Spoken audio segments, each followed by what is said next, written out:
বন্ধুরা, আবার একটা নতুন রেসিপি দিয়ে তোমাদের মাঝে চলে এলাম। দেখতে পাচ্ছি পটল আলু কাটা আছে, তেল গরম হয়ে যেতে চলে একটু পটলটা ভেজে নেব। তো দেখো বন্ধুরা, এখানে আবার একটা কড়াইয়ে তেল, পাঁচফোড়ন আর শুকনো লঙ্কা দিয়েছি। দেখো এখানে টমেটো কাটা আছে,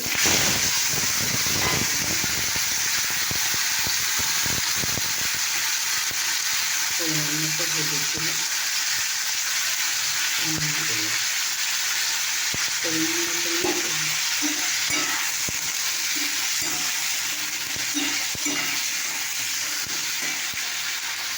দেখতে পাচ্ছেন সেটাকে আমরা বাড়ি খাচ্ছি।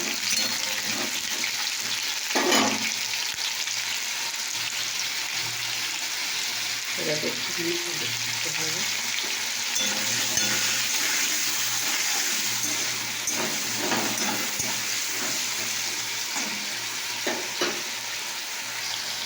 দেখুন পটল ভাজাটা হয়ে গেছে, নামিয়ে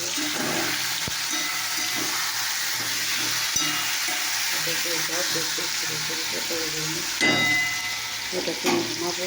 সেটা পটল ভাজা নামানো হয়ে গেছে। আলুটা একটু নেড়ে নিচ্ছি।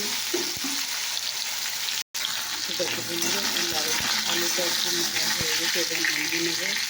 সেটাকে বন্ধুরা আলুতে নামিয়ে ফেলেছি। তাতে থেকে তেল পাঁচফোড়ন তেজপাতা দিয়ে দিয়েছি। এটাকে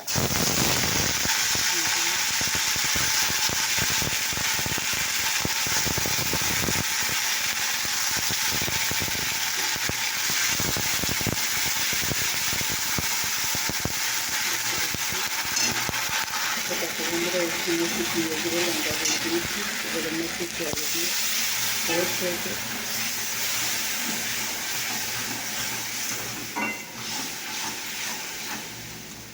তোমরা দেখতে থাকো। তো দেখো বন্ধুরা, এর সঙ্গে আমি চিনি দিয়ে দিয়েছি টমেটোর সঙ্গে। কত বন্ধুরা একটু ভাজা ভাজা হয়ে গেছে। এবার পটল আলু সব তুলে দিলাম একসাথে। একটু নাড়াচাড়া করে নিলাম। তো দেখো বন্ধুরা, এখানে আমি জল দিয়ে দিয়েছি পরিমাণ মতো। আমি এবারে নুন দিলাম। এদিকে দেখো টমেটোটা আমি চিংড়ি দিচ্ছি।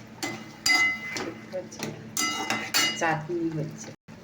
তো দেখো বন্ধুরা, আমার এই চাটনি রেসিপিটা হয়ে গেছে। তো দেখো বন্ধুরা, চাটনি নামিয়ে তারপরে দেখো পটল আলু রেসিপিটা দেখো আমার হয়ে এসছে।